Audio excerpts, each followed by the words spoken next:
یوه ښکلې جنۍ دې ولیدله سبا ته د دین هم پې خرڅ کړی دی، ایمان دې هم پې خرڅ کړی دی، مال دې هم پې خرڅ کړی دی، دولت دې هم پې خرڅ کړی. ولې؟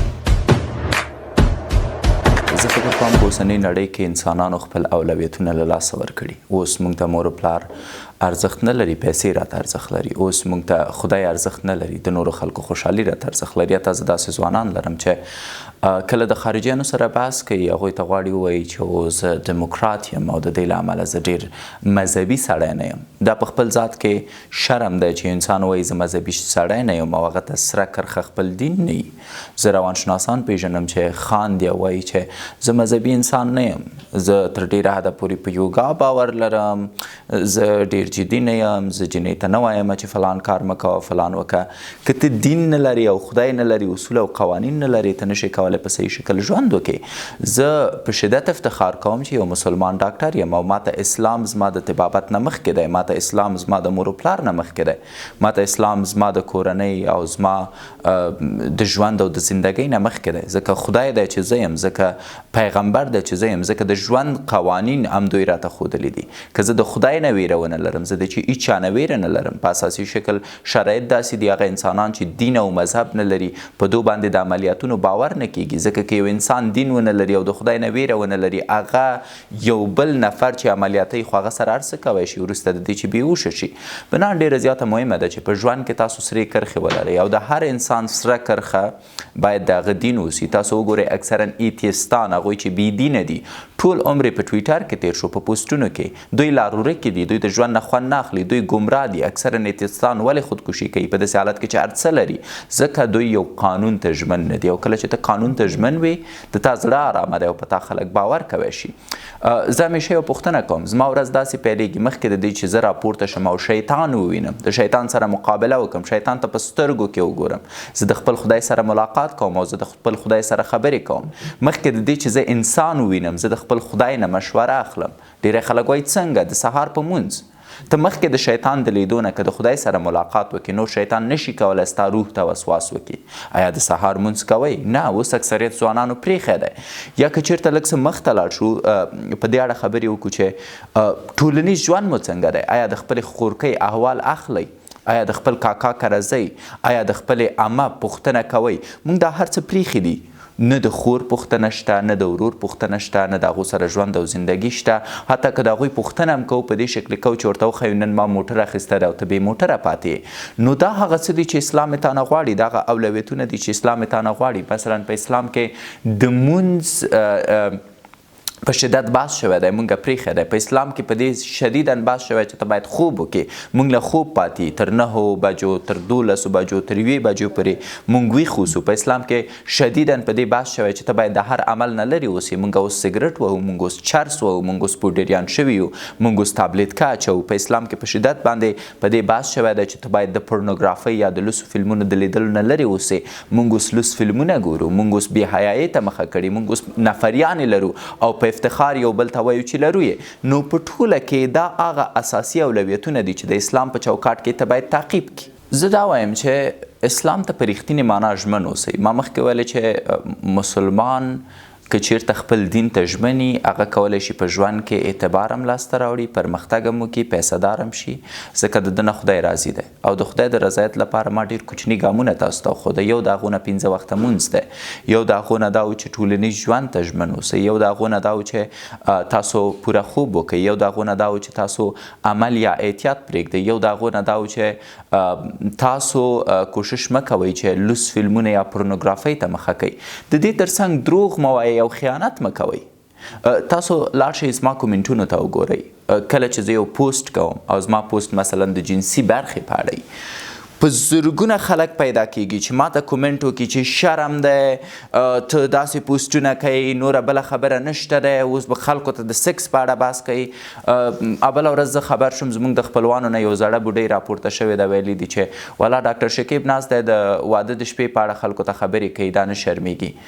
بوډۍ اول ته زما ویډیو ګوري، دوم ته د واده د شپې په اړه په دې سن کې پوهیږي، دریم زما ویډیو په هغې جزیاتو ګوري چې زه څه وایم. په داسې حالت کې چې خپله کونډه یې خاوند دې مړ دی ښه چې ته یې ګورې، بس یو څه شته چې ته یې ګورې. یو ځوان راپورته کېږي ته اوس د جنسي برخې په اړه خبرې کوي. هو ځکه دا د افغانانو ضعف دی. مونږ همیشه د جنگ میدان ګټلی، سیاست کې مو لوبه بایللې. ولې؟ چون مونږ ته نجونې رامخته کړي.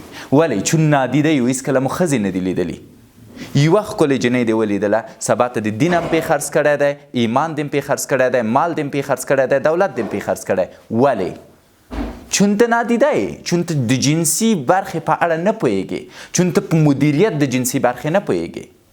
او زه درته ښایم، ته وګوره د هر انقلاب نه وروسته هر چاته چې دولت لاسته ورغلی دی، لومړنی کار چې کړی 2 او 3 واده یې کړی. ولې؟ چون تږي یاست د جنسي برخې.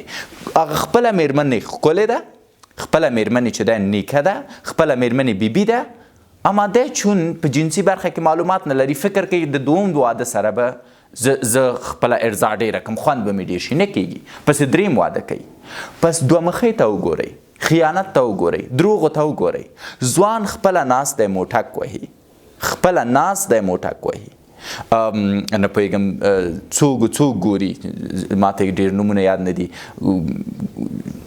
نه پوهېږم ګلپاڼه او چې څوک مسخره نجونې چې کوم دې ته عیاشي ښایي، هغو ګوري، جنسي ارضا کوي. هغه شرم نه دی.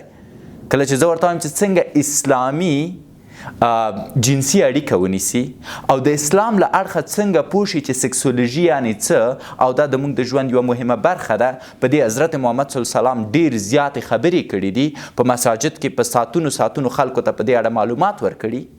ما ته وایي ته نه شرمېږې؟ ما ته وایي ستا ستونزه نه ده؟ پس موږ خلک دروغ وایي، خیانت کوي، خپله کوي یو څه، ځان ښایي بل څه. اسلام ته وایي مه یې کوه، مونږ یې کوو. دا د دوی د ناکامۍ وجه ده. یا ته وګوره مونږ غروره یو، پرته د دې چې یو څه مو ترلاسه کړي، زر ځان هیرو، زر مغروره کیږو. او تر ډیره حده پورې دا کار چې دی مونږ فساد ته تشویقوي، فاسد یو. ناس یو د پیغمبر احادیث وایو، ناس یو د قرآن آیات وایو، خو چې څنګه د دې ځینې جګ شو، ګوري چې په بل ځای کې فساد کړی، خیانت مو کړی.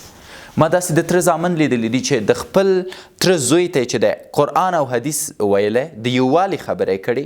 کله چې د تره زوی پورته شوی ما ته ویلی دي چې څنګه یې خپه وهلی شو. ورور ته دا اوس د قرآن نه خبرې کوي.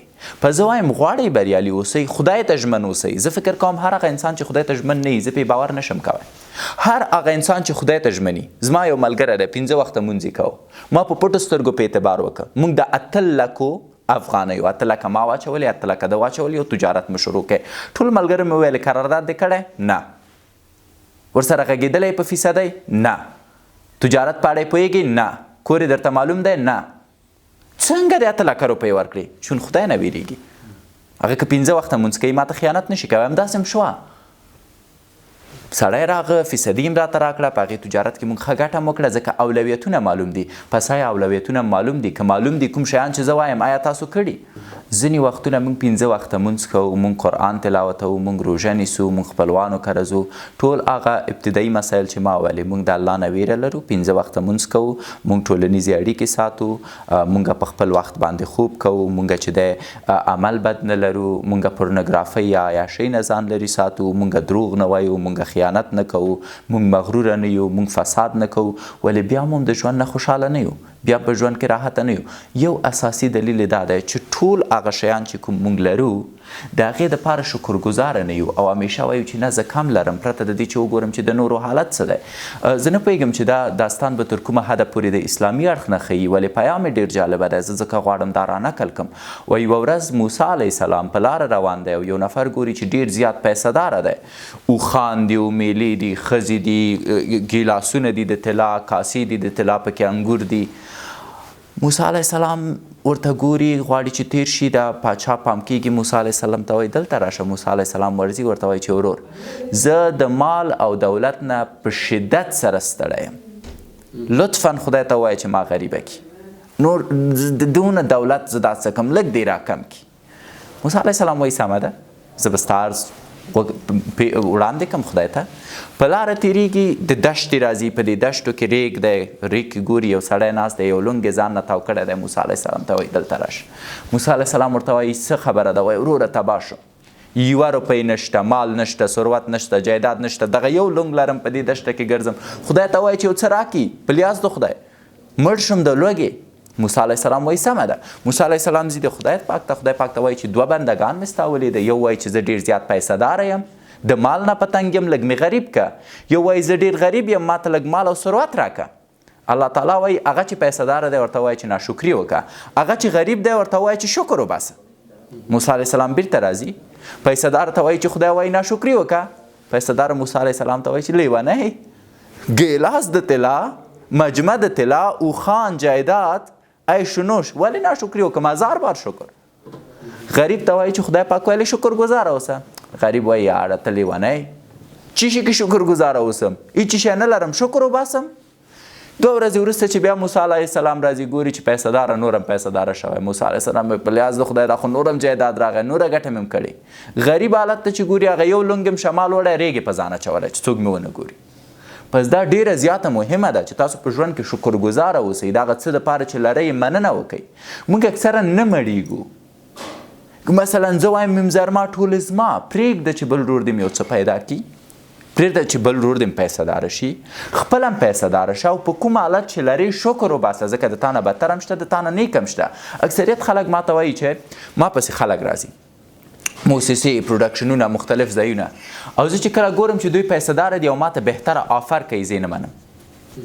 ما ته وایي شکیب ته لیونی، موږ درته لوکس کمرې درکوو، موږ در سره بهتره ثبت کوو، بهتره ځای درکوو، کنټراکټ در سره کوو، پیسې درکوو، ولې نه غواړي موږ سره کار وکړي؟ چون زه شکرګزاره یم، زه دومره لرم چې پې ژوند وکم.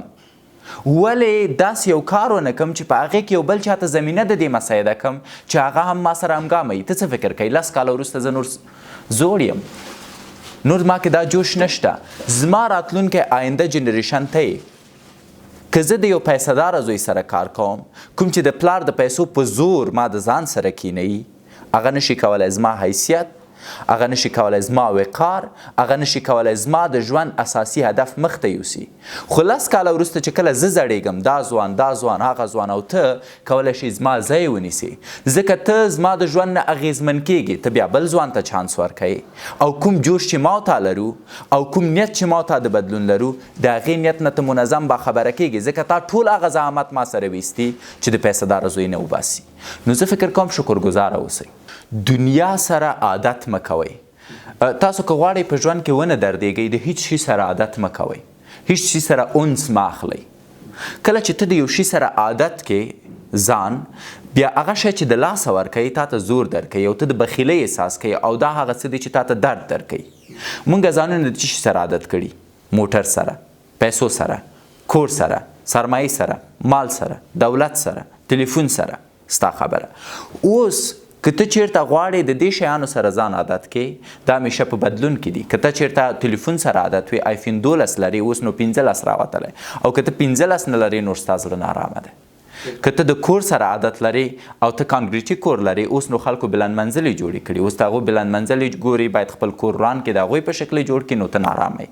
په ځای ځان د خدای سره عادت کوي، په ځای ځان د قرآن سره عادت کوي. او یو شی تاسو ته وایم، پوهېږئ د مړ زړه نښې څه دي؟ 4 اساسي نښې لري مړ زړه، هغه زړه چې د خدای نه لرې دی. وګورئ چې ایا ستاسو زړه خو به مړ نه وي. لومړی د خدای په یاد نه دی، 5 وخته مونځ نشي کوی. دوم، قرآن هېر کړی، هیڅکله قرآن نه خلاصوي. که تاسو په ورځ کې یو ځل قرآن نه دی خلاص کړی، په خپل زړه وډار شئ، شاید مړ شوی. دریم، که چیرته تاسو ګناه کوئ او په هغې ګناه پښیمانه نه یاست، او هغه ګناه تاسو ژړئ نه دا چې ولې مو کړې، ګناه کوئ او آرامه یاست، پس تاسو زړه مړ دی. او وروستۍ خبره دا ده چې د دین ته اولویت نه ورکوئ. تاسو ته اولویت بل شی دی. لاړ شئ وګورئ چې هر کار تاسو کوئ، یا د خدای دپاره یې کوئ، یا په هغې کې نور ارزښتونه هم شته دی. زه هر هغه کار چې کوم، نن زما ستا سره ناسته، لومړی او اساسي رول پکې دا دی چې زه باید د خدای دپاره یو پیغام انتقال کړم. بس که لومړی پکې خدای نه وي، تاسو د ستونزې سره مخ یاست. نو دې 4 شیانو ته وګورئ، دا د زړه اساسي نښې دي د ژوند او د مړینې.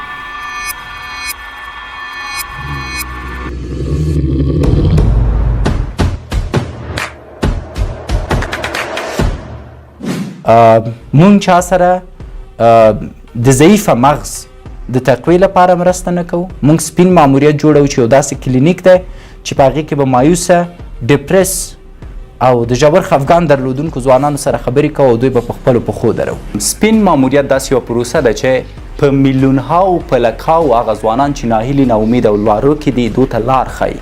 د آنلاین لارې موږ دوی ته سرویس یا کومکونه کوو تر څو وشي کولی خپله لاره پیدا کړي. دا زما یوه هیله ده او دا زموږ د ټیم یوه هیله ده چې باید پوره شي. ولې پرته د شکه ستاسو مالي مرستو ته اړتیا لرو. نو که چیرته غواړئ ناهیلي ځوانان، هغوی چې ژور خفګان لري، هغوی چې نه پوهېږي په ژوند کې څه وکړي، یوه وسیله شئ تر څو هغو ته لاره وښایئ. نه دا چې یوازې کومک ورته وکئ د یوې یا دوه ورځو دپاره، بلکې داسې ژوند بدل کړئ چې وشي کولی ټول ژوند خوشحاله اوسي او خپل ژوند پخپله جوړ کړي. نو کولی شئ راسره په اړیکه شئ. البته دا وټساپ شمېره یوازې د هغه چا دپاره ده چې د سپین ماموریت مالی سپورټ یا مالی حمایت کوي. ستاسو هر روپۍ موږ ته ارزښت لري. مننه.